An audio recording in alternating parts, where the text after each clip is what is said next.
Homer is the name ascribed by the ancient Greeks to the semi-legendary author of the two epic poems, the Iliad and the Odyssey, the central works of Greek literature. Many accounts of Homer's life circulated in classical antiquity, the most widespread being that he was a blind bard from Ionia, a region of central coastal Anatolia in present-day Turkey. The modern scholarly consensus is that these traditions do not have any historical value. The Homeric question, by whom, when, where, and under what circumstances were the Iliad and Odyssey composed, continues to be debated. Broadly speaking, modern scholarly opinion on the authorship question falls into two camps.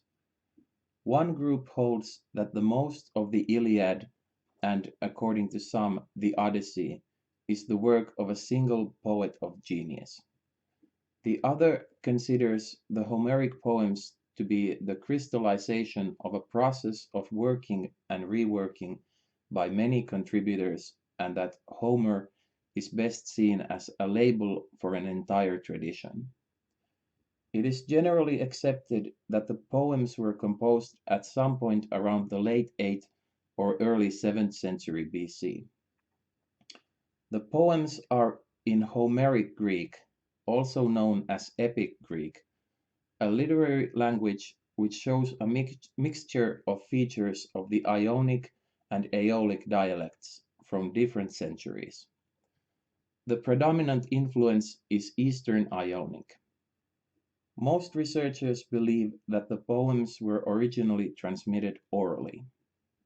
From antiquity until the present day, the influence of the Homeric epics on Western civilization has been incalculably vast, inspiring many of its most famous works of literature, music, and visual art.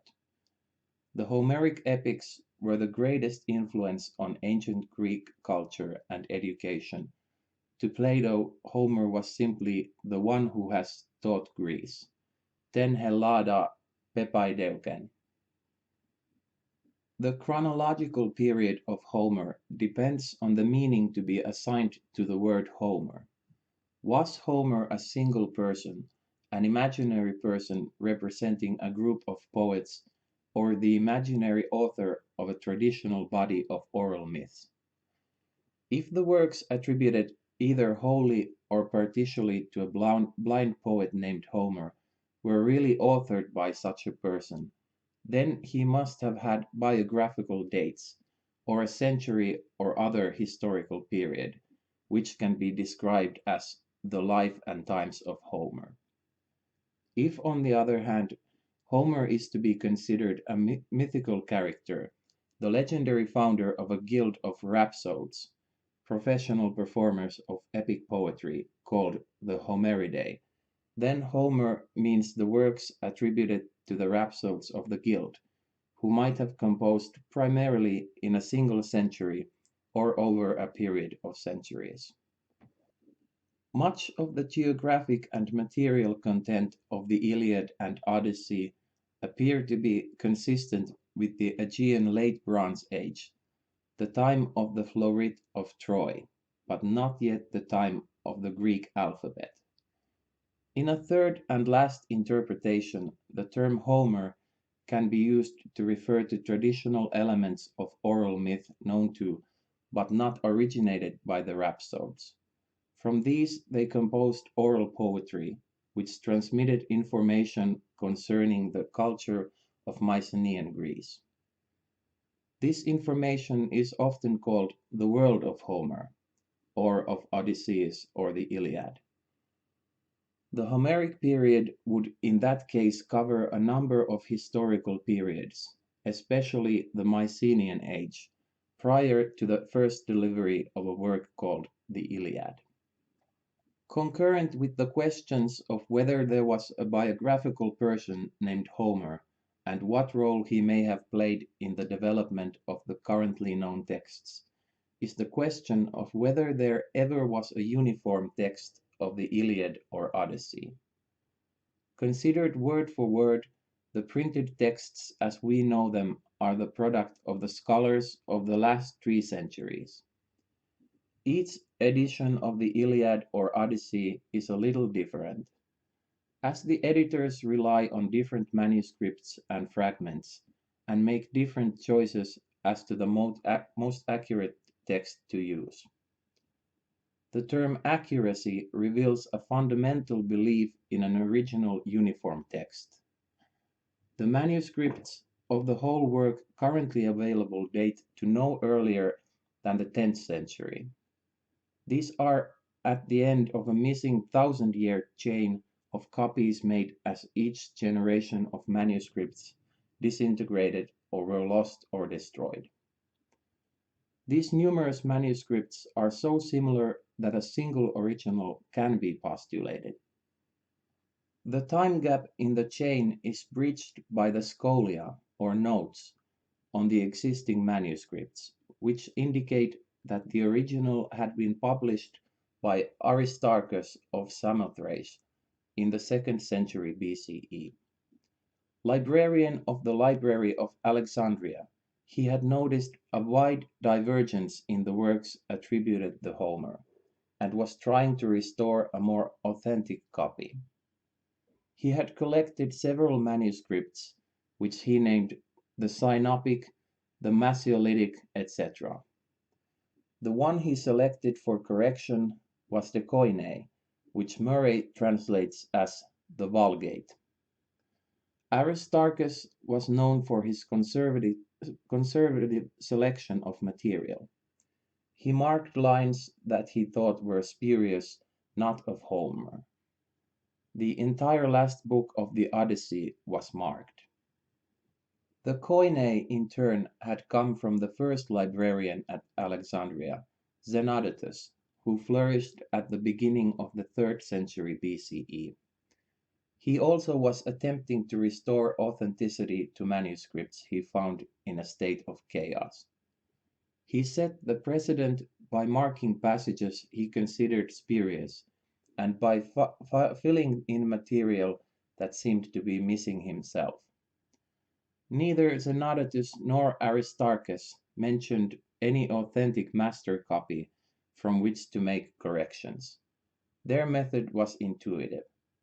The current division into 24 books, each for the Iliad and Odyssey, came from Xenodotus.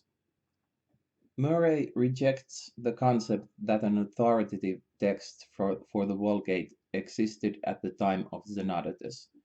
He resorts to the fragments, the quotations of Homer in other works. About 200 existed at the time Murray wrote. Some of these match the current texts, some seem to paraphrase them, and some are not represented at all. Murray cites the Shield of Achilles, which also appears as the Shield of Heracles in Hesiod. Murray concludes that the epic poems were still in a fluid state. He presents 150 BCE as the date after which the text solidifies around the Vulgate. Of the 5th century BCE, Murray said Homer meant to them the author of the Iliad and the Odyssey, but we cannot be sure that either was exactly what we mean by those words. The earliest mention of a work of Homer was by Calinus, a poet who flourished about 650 BCE. He attributed the Thebais, an epic about the attack on Boeotian Thebes by the Epigoni, to Homer. The Thebais was written about the time of the appearance of the Greek alphabet, but it could have been originally oral. The Iliad is mentioned by name in Herodotus with regard to the early 6th century, but there is no telling what Iliad that is. Almost all the ancient sources from the very earliest appear determined that a Homer, author of the Iliad and Odyssey, existed. The author of the hymn to Apollo identifies himself in the last verse of the poem as a blind man from Chios. Nevertheless, it is possible to make a case that Homer was only a mythological character, the supposed founder of the Homeridae. Martin West has asserted that Homer is not the name of a historical poet, but a fictitious or constructed name. Oliver Taplin, in the Oxford History of the Classical Worlds article on Homer, announces that the elements of his life are largely demonstrable fictions. Another attack on the biographical details comes from G. S. Kirk, who said, Antiquity knew nothing definite about the life and personality of Homer. Taplin prefers instead to speak of Homer as a historical context for the poems. His dates for this context are 750 to 650 BCE, without considering Murray's fluid state. With or without Homer, according to Murray, there is little likelihood that the Iliad and Odyssey of the early sources are the ones we know. Based on the fact that the Iliad was recited at the Pan-Athenian Games, which started in 566 BCE, Gregory Nagy selects a date of the 6th century for the fixation of the epics, as opposed to Murray's 150 BCE. All of these views are only philologic. Regardless of whether there was or was not a Homer, or whether the texts of the Homerica were or were not close to the ones that exist today, philology alone does not shed any light on the similarities between Mycenaean culture and the geographical and material props of the world of Homer.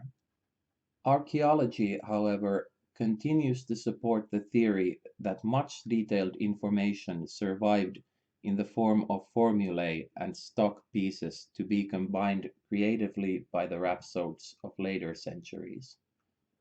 A number of combined archaeological and philological works have been written on the topic, such as Denis Page's History and the Homeric Iliad, and Martin B. Nielsen's The Mycenaean Origin of Greek Mythology. The linguist Calvert Watkins went so far as to seek an inherited Proto-Indo-European language origin for some epithets and the epic verse form. If he is correct, the stock themes and verses of rhapsodes may be far older than the Trojan War, which would, in that case, be only the latest opportunity for an epic. Homer cannot be presented as a single author of a set of works as they are today describing events of history that are more or less real, apart from the obvious mythology. Homeric studies are like the proverbial apple of philosophy. There is no beginning and no end. No matter what starting problem is selected, it leads immediately to another. The total sum of all the problems is known as the Homeric question, which is, of course, generic and not singular. Various traditions have survived purporting to give details of Homer's birthplace and background. The satirist Lucian, in his True History, describes him as a Babylonian called Tigranes, who assumed the name Homer when taking hostage Homeros by the Greeks. When the Emperor Hadrian asked the oracle at Delphi about Homer, the Pythia proclaimed that he was Ithacan, the son of Epicaste and Telemachus, from the Odyssey. These stories were incorporated into the various lives of Homer, compiled from the Alexandrian period onwards. The Lives of Homer refer to a set of longer fragments on the topic of the life and works of Homer, written by authors who for the most part remain anonymous. Some were attributed to more famous authors. In 20th century CE, All the vitae were gathered into a standard reference work by Thomas W. Allen and made a part of Homeri Opera, the works of Homer, first published in 1912 by Oxford University Press. This edition has been informally known as the Oxford Homer, and the Vitae Homeri sections as the Lives of Homer, or just the Lives. The relevant part of Volume 5 in scholarship on the Vitae is often called just Allen, with the page numbers denoting the Vita.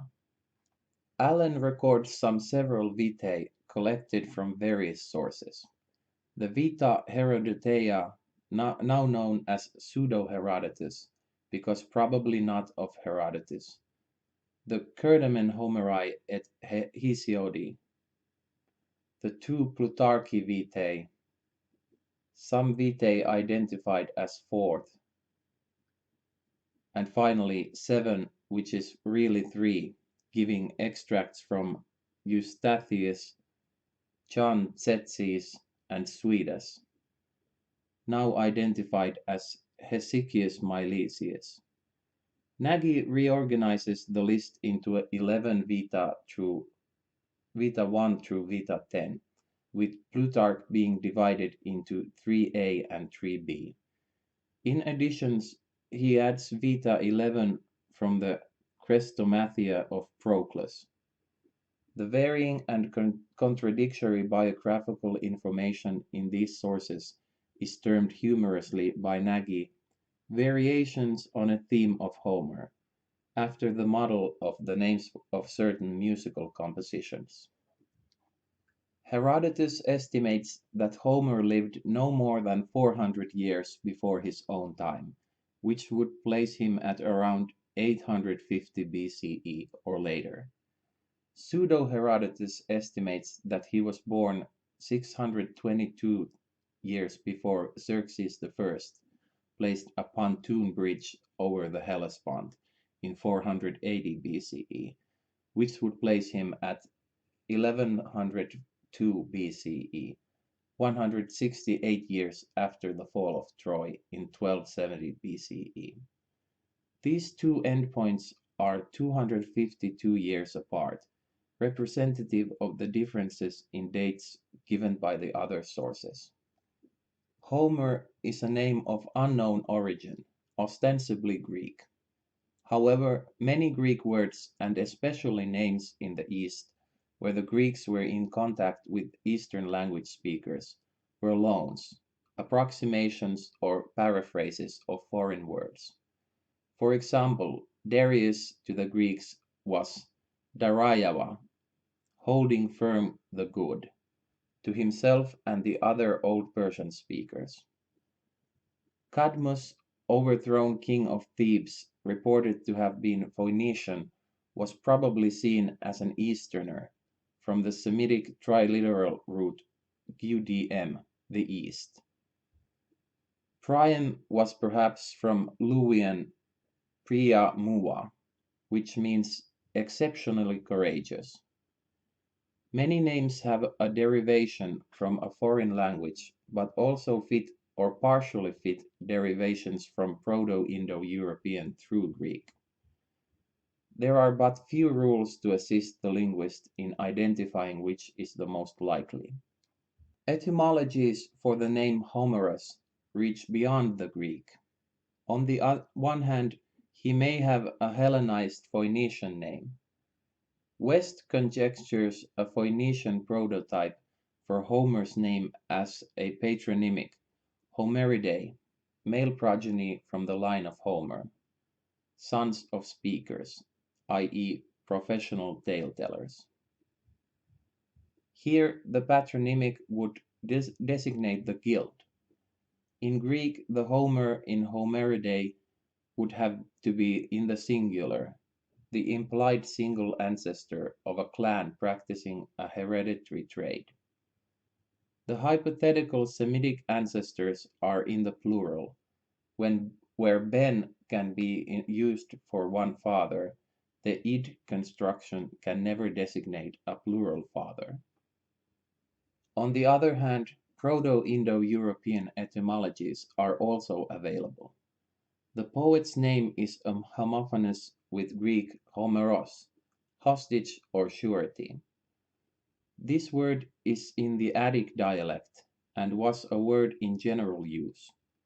In the Vitae of Pseudo-Herodotus and Plutarch, it had a relatively obscure meaning blind, which is interpreted as meaning he who accompanies, he who is forced to follow, a guide.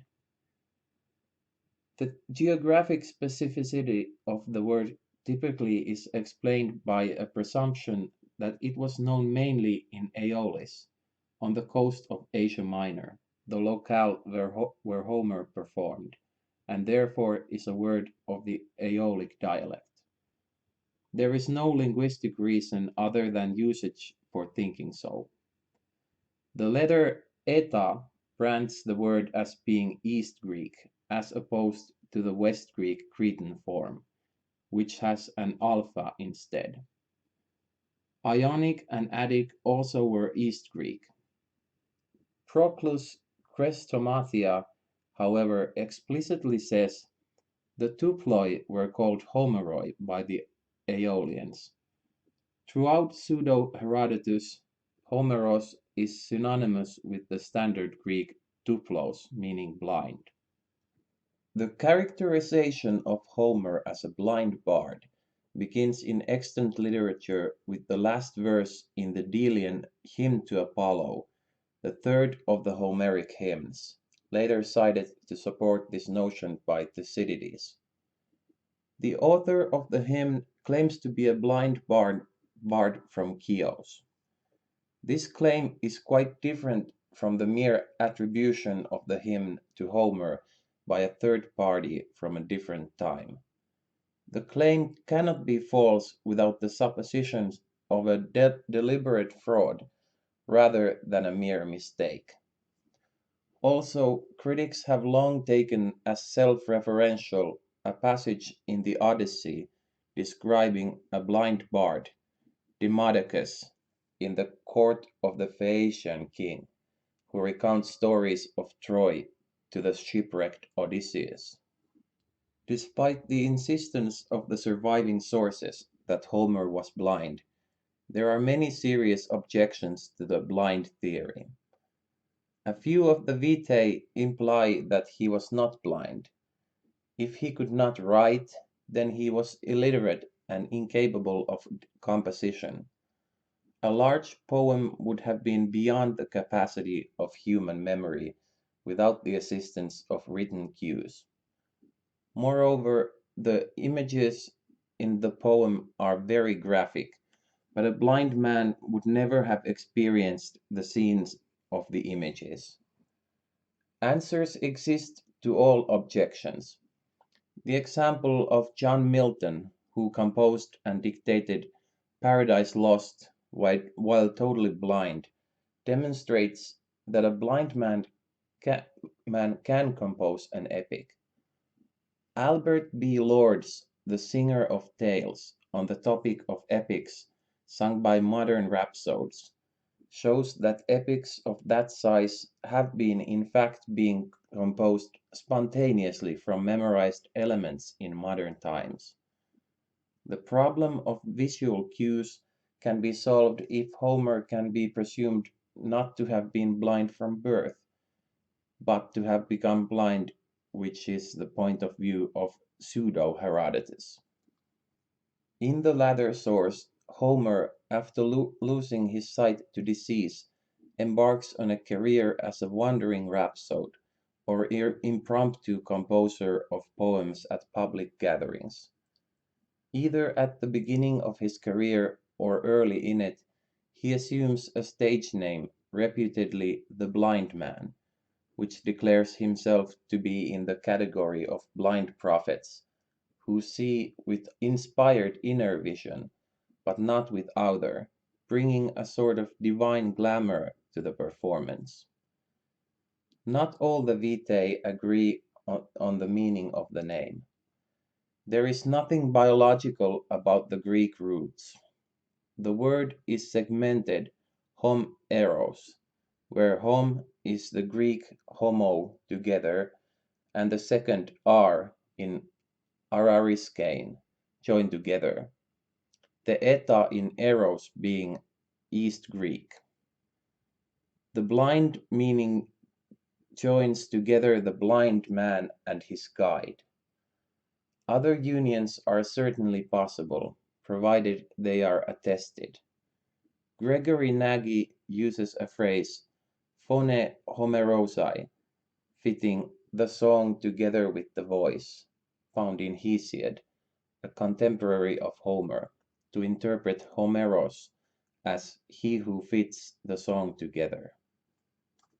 Consideration of the name as a type leaves open the possibility that any rhapsode could conform to it. That is, there was no biographic original named Homer.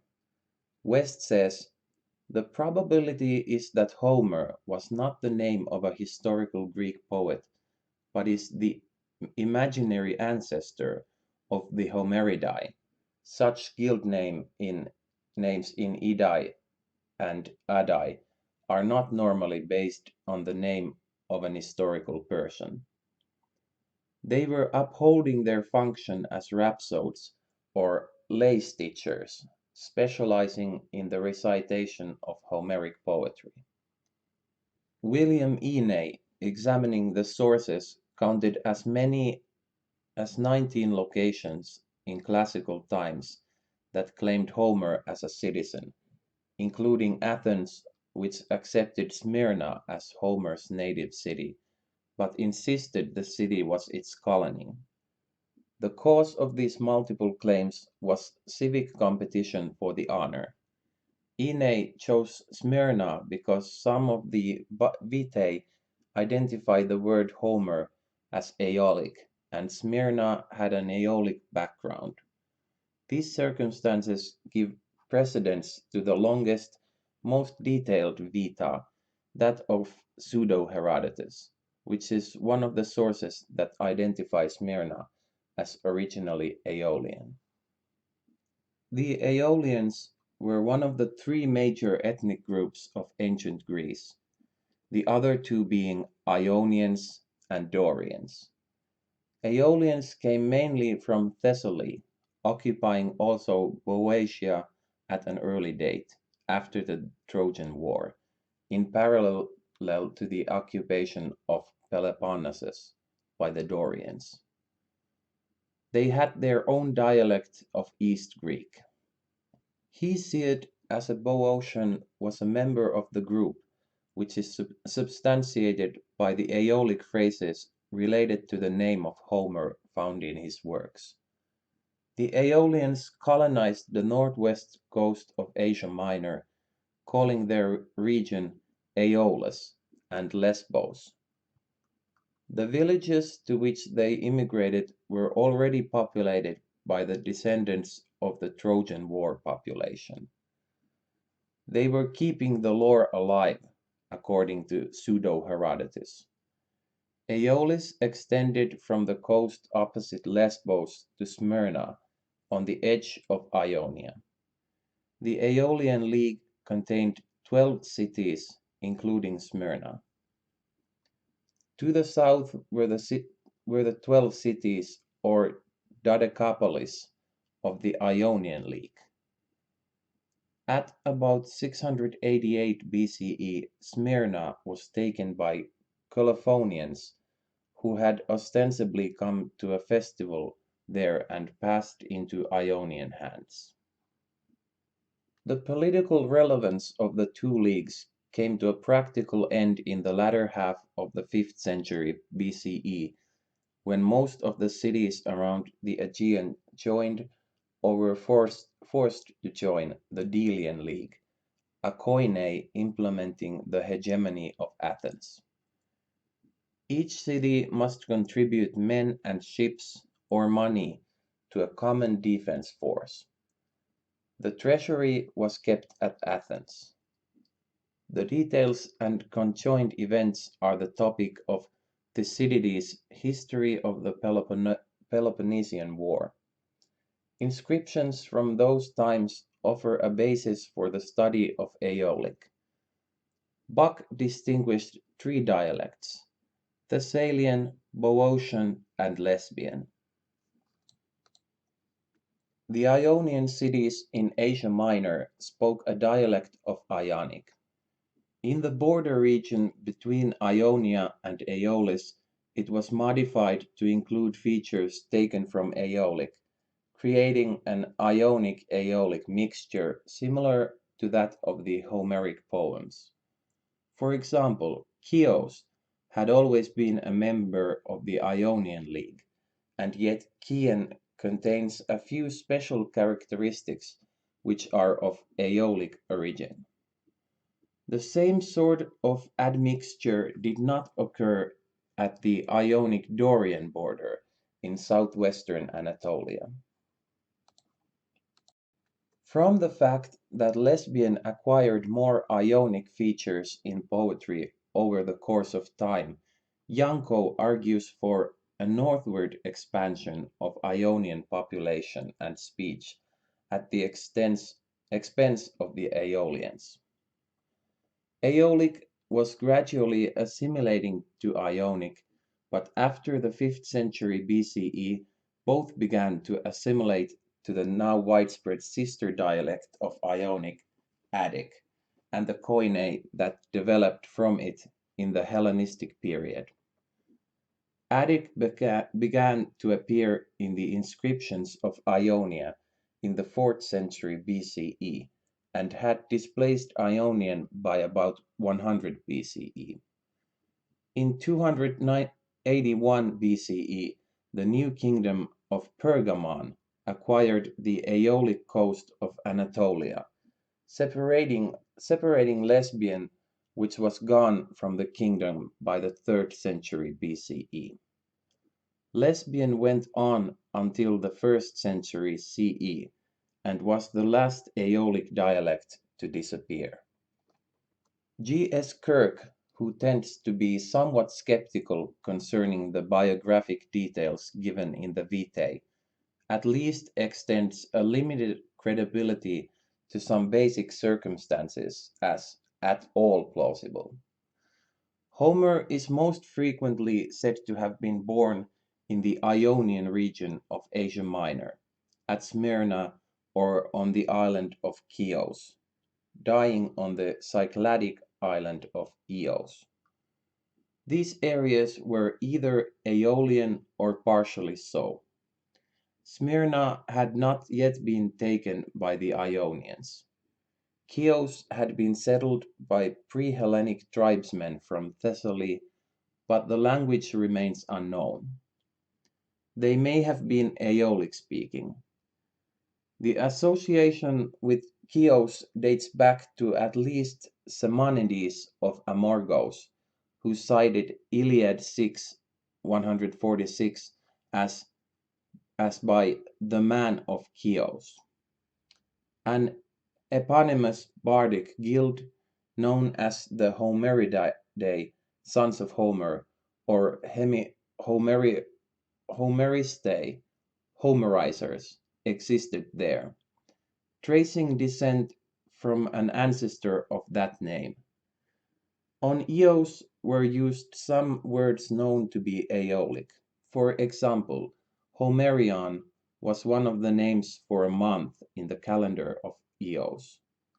The Smyrna connection is alluded to in the original name posited for him by several Vitae. Melesigenes, born of Meles, a river which flowed by that city.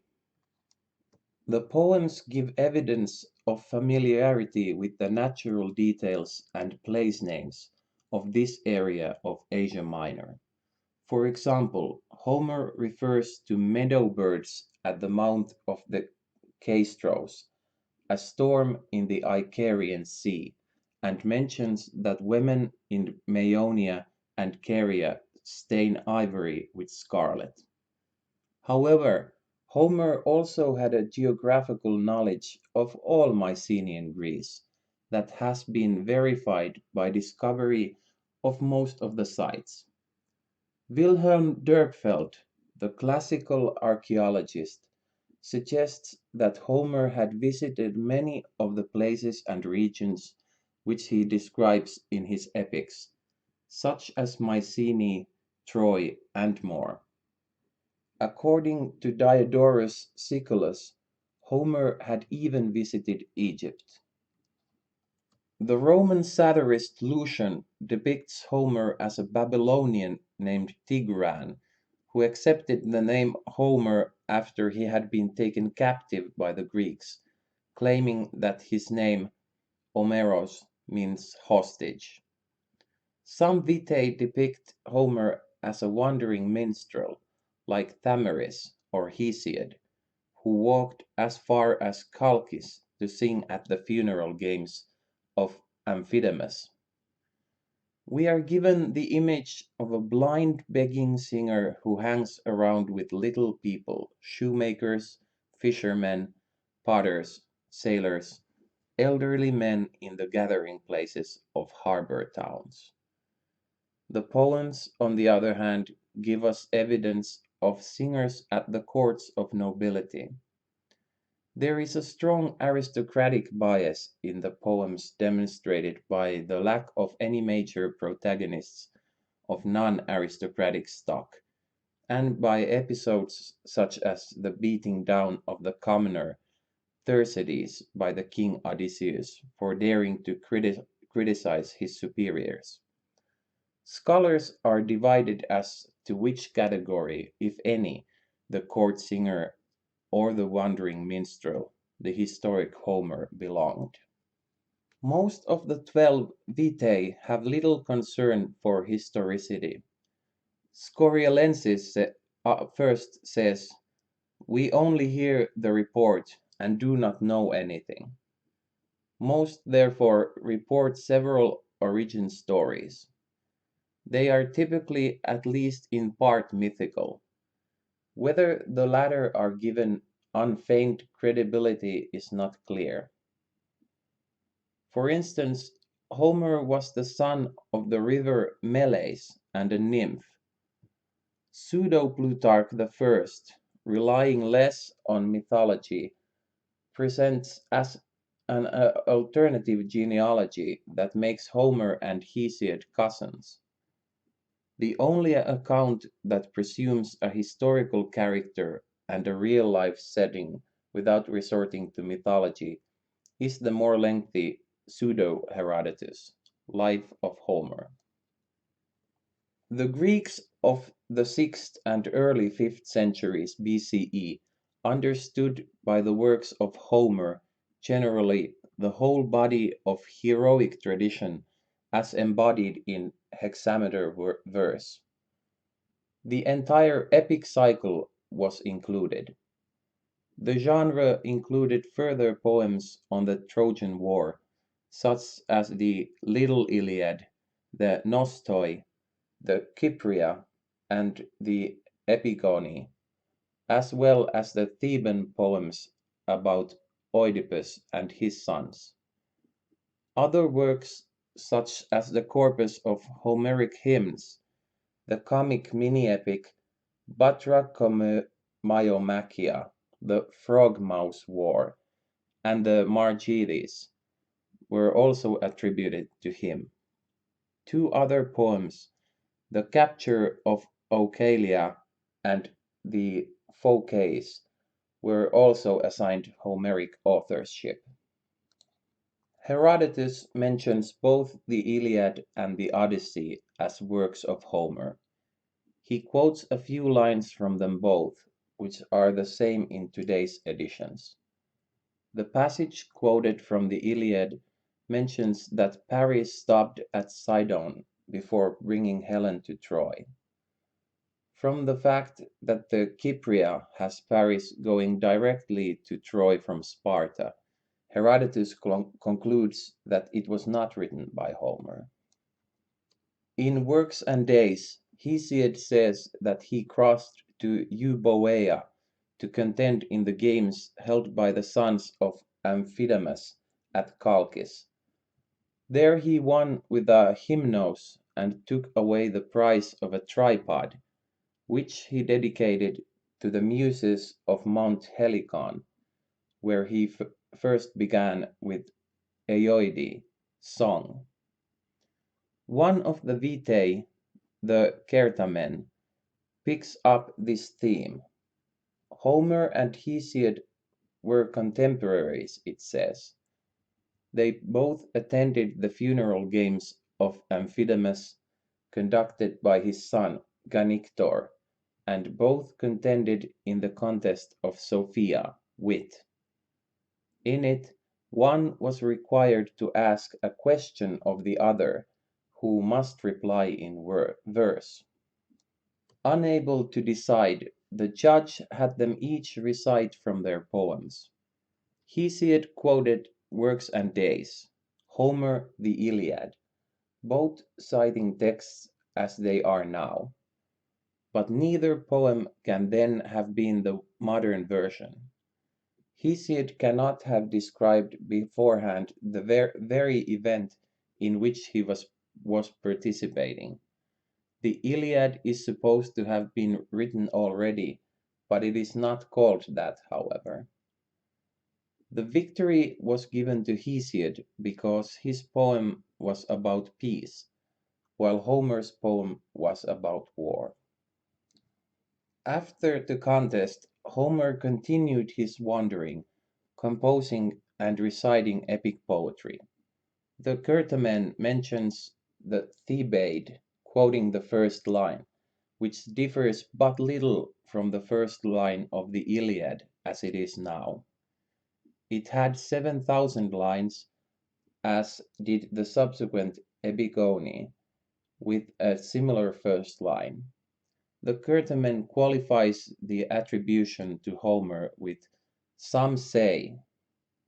Subsequently, he wrote the epitaph for the tomb of Midas, for which he got a silver bowl, and then the Odyssey in 12,000 lines. Today's is 12,110. He had already written the Iliad in 15,500 lines. Today's is 15,693. Just these three epics alone are 34,500 lines, word for word, we are asked to believe without reference to the rest of the prodigious epic cycle. Then he went to Athens and to Argos, where he delivered lines 559 to 568 of Book 2 of the Iliad, with the addition of two more not in the current version.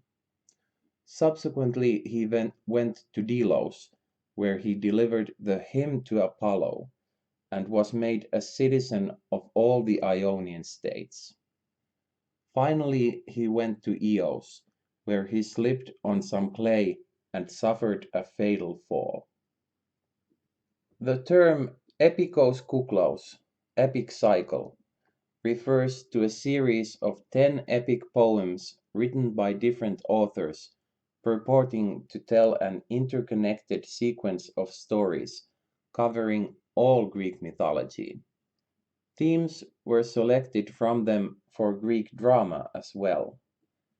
The name appears in the Chrestomathia of Eutychius Proclus, a synopsis of Greek literature, known only through further abridged fragments written by Patriarch Photios I of Constantinople. No etymology was given.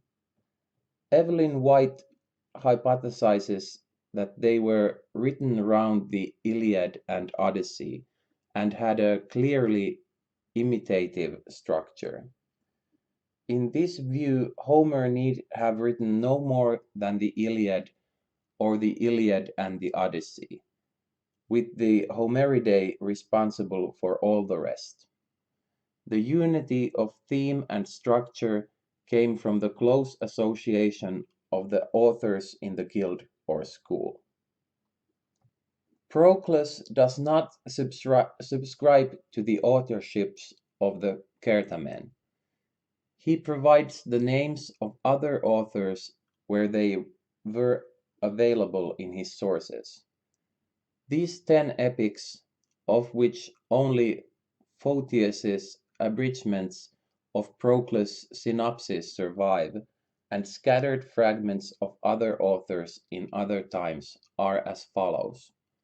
First and oldest, the Titanomachia, War of the Titans, 8 fragments, is said to have been written by either Eumelus of Corinth, 760 to 740 BCE, or Arctinus of Miletus in the First Olympiad, starting 776 BCE.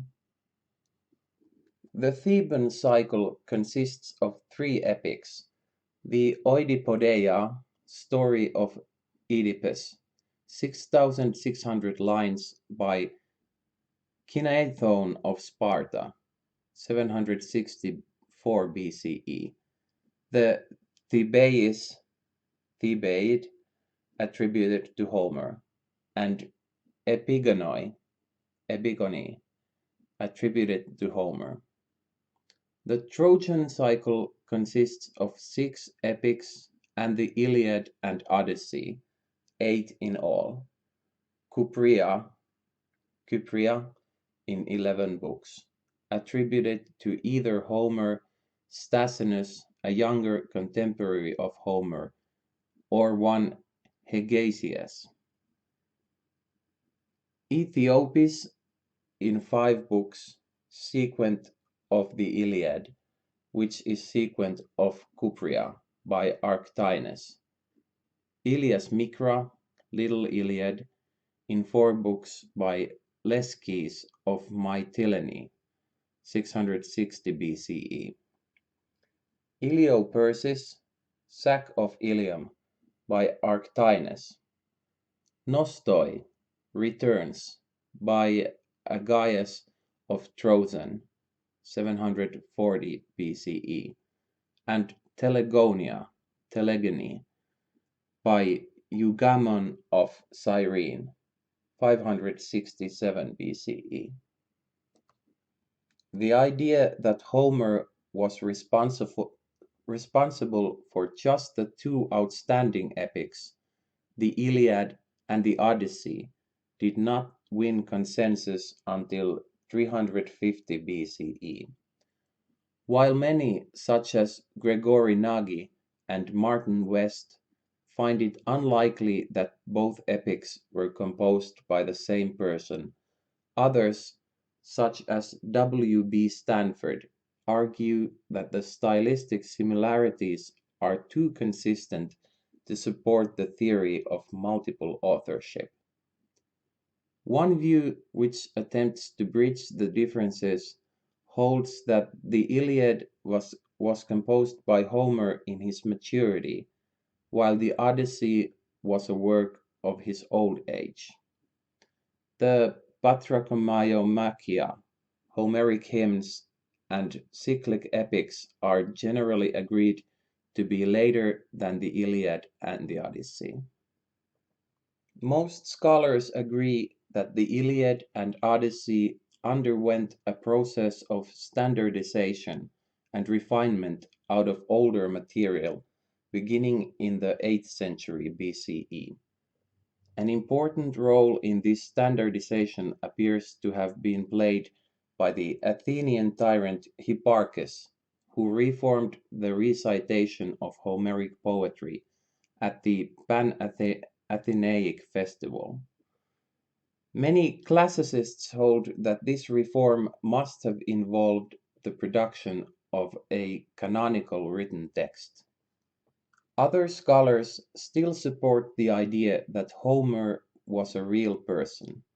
Since nothing is known about the life of this Homer, the common joke, also recycled with regard to Shakespeare, has it that the poems were not written by Homer, but by another man of the same name. Samuel Butler argues, based on literary observations, that a young Sicilian woman wrote the Odyssey, but not the Iliad, an idea further pursued by Robert Graves in his novel Homer's Daughter and Andrew Dalby in Rediscovering Homer. Independent of the question of single authorship is the near universal agreement, after the work of Milman Parry, that the Homeric poems are dependent on an oral tradition, a generations old technique that was the collective inheritance of many singer poets, oidoi. An analysis of the structure and vocabulary of the Iliad and Odyssey shows that the poems contain many formulaic phrases typical of extempore epic traditions. Even entire verses are at times repeated. Parry and his student Albert Lord pointed out that such elaborate oral tradition, foreign to today's literate cultures, is typical of epic poetry in a predominantly oral cultural milieu, the key words being oral and traditional. Parry started with traditional.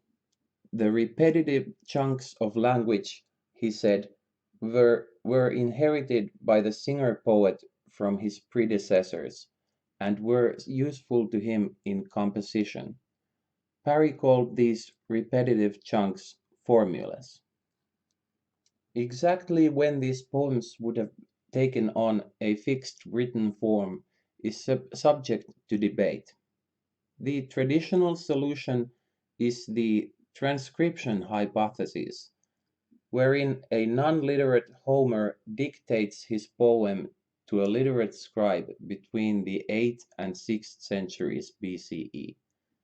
The Greek alphabet was introduced in the early 8th century BCE, so it is possible that Homer himself was of the first generation of authors who were also literate. The classicist Barry B. Powell suggests that the Greek alphabet was invented circa 800 BCE by one man, whom he calls the adapter, in order to write down oral epic poetry. More radical Homerists like Gregory Nagy contend that a canonical text of the Homeric poems as scripture did not exist until the Hellenistic period, 3rd to 1st century BCE. New methods also try to elucidate the question. Combining information technologies and statistics stylometry analyzes various linguistic units, words, parts of speech, and sounds. Based on the frequencies of Greek letters, a first study of Dietmar Najok particularly shows the internal cohesion of the Iliad and the Odyssey. Taking into account the repartition of the letters, a recent study of Stefan Vonfeld highlights the unity of the works of Homer compared to Hesiod. The thesis of modern analysts being questioned, the debate remains open. The study of Homer is one of the oldest topics in scholarship, dating back to antiquity. The aims and achievements of Homeric studies have changed over the course of the millennia. In the last few centuries, they have revolved around the process by which the Homeric poems came into existence and were transmitted over time to us, first orally and later in writing. Some of the main trends in modern Homeric scholarship have been, in the 19th and early 20th centuries, analysis and Unitarianism. See Homeric question. Schools of thought which emphasized on the one hand the inconsistencies in, and on the other the artistic unity of, Homer, and in the 20th century the later oral theory, the study of the mechanisms and effects of oral transmission, and neo-analysis, the study of the relationship between Homer and other early epic material. The language used by Homer is an archaic version of Ionic Greek, with admixtures from certain other dialects, such as Aeolic Greek. It later served as the basis of Epic Greek, the language of epic poetry, typically in dactylic hexameter. Aristotle remarks in his Poetics that Homer was unique among the poets of his time, focusing on a single unified theme or action in the epic cycle. The cardinal qualities of the style of Homer are well articulated by Matthew Arnold.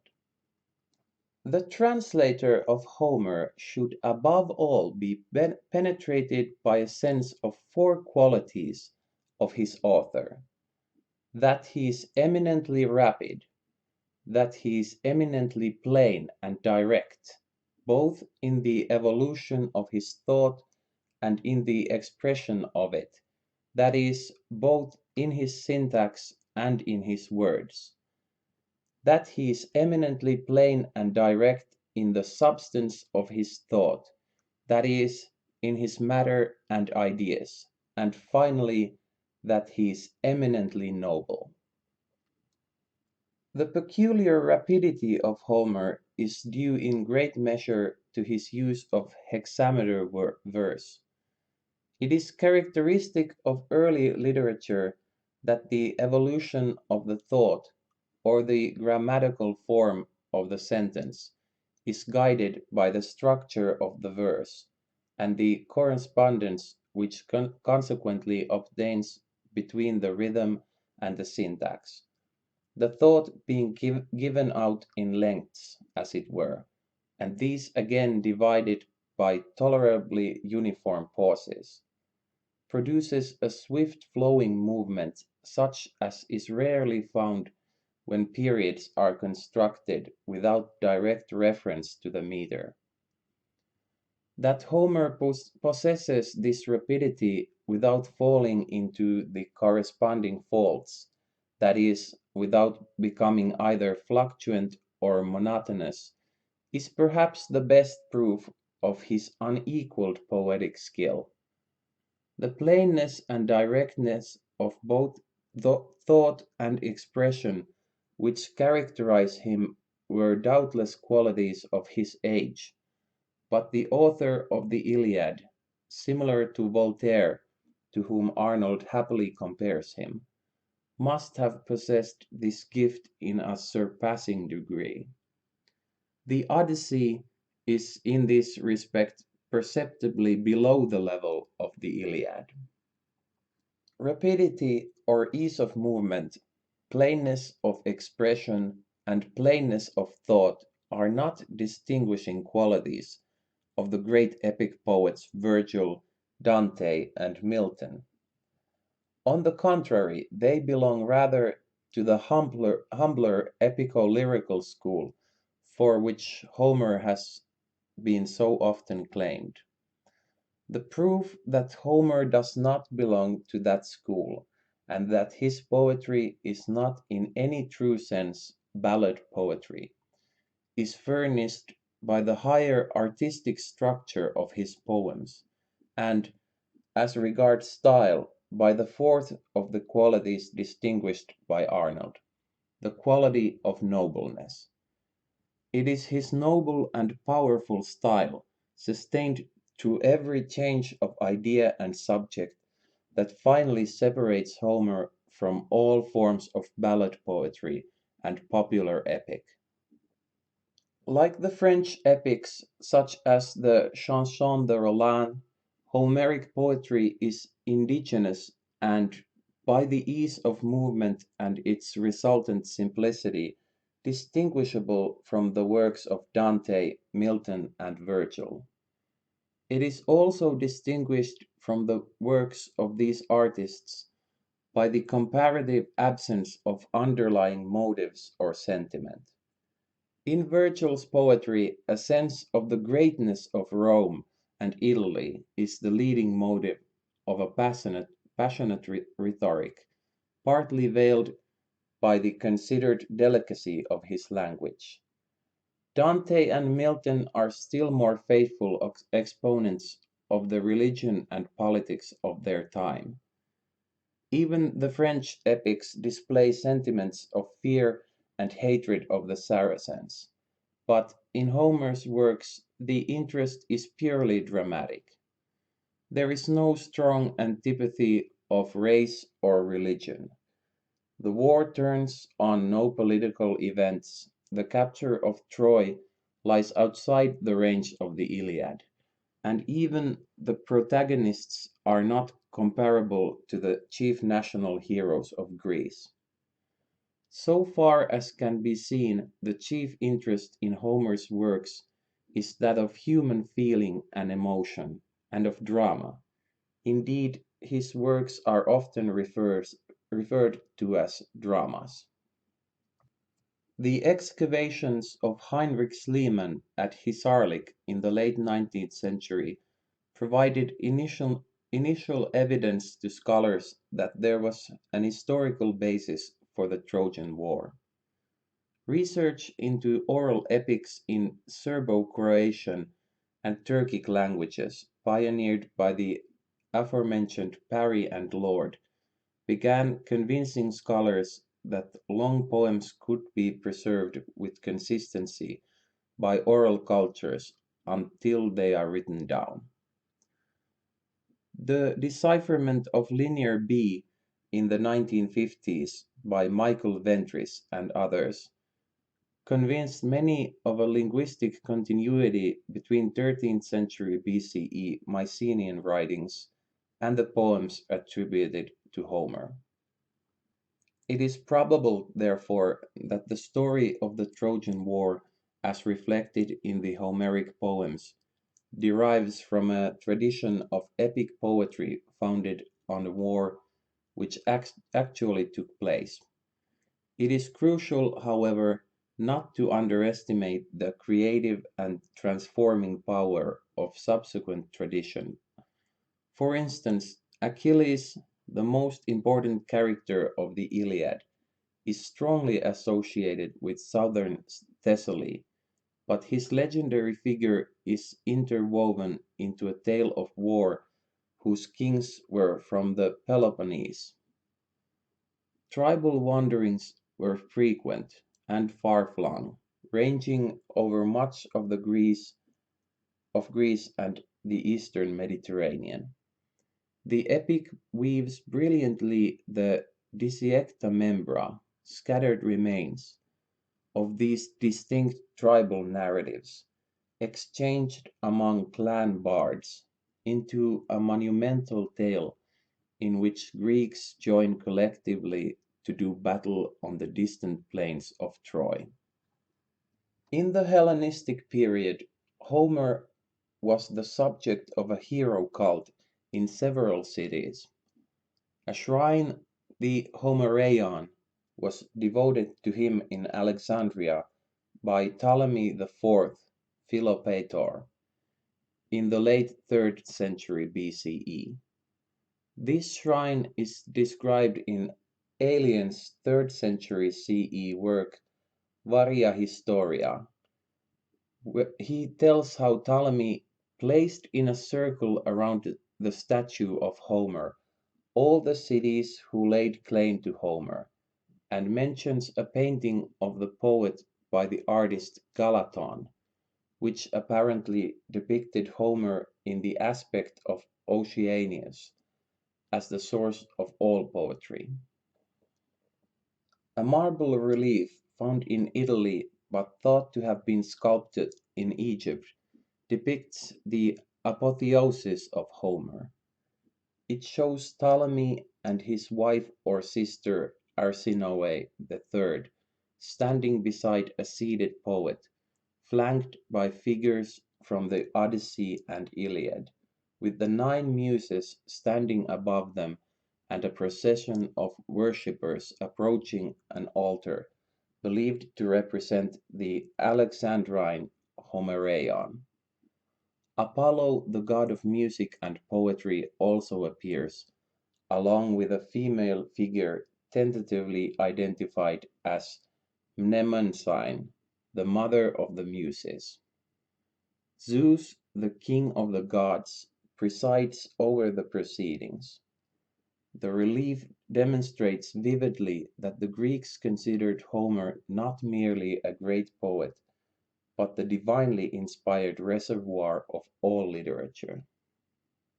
Homereia also stood at Chios, Ephesus, and Smyrna, which were among the city-states that claimed to be his birthplace. Strabo records an Homeric temple in Smyrna with an ancient Zoanon, or cult statue of the poet. He also mentions sacrifices carried out to Homer by the inhabitants of Argos, presumably at another Homereion. An account of the transmission of the Iliad from oral tradition through wax pad, papyrus, parchment to paper, editio princeps, is given by Nioletius MM. Though evincing many features characteristic of oral poetry, the Iliad and Odyssey were at some point committed to writing. The Greek script, adapted from a Phoenician syllabary around 800 BCE, made possible the notation of the complex rhythms and vowel clusters that make up hexameter verse. Homer's poems appear to have been recorded shortly after the alphabet's invention. An inscription from Ischia in the Bay of Naples, circa 740 BCE, appears to refer to a text of the Iliad. Likewise, illustrations seemingly inspired by the Polyphemus episode in the Odyssey are found on Samos, Mykonos, and in Italy, dating from the first quarter of the 7th century BCE. We have little information about the early condition of the Homeric poems, but in the 2nd century BCE, Alexandrian editors stabilized this text from which all modern texts descend.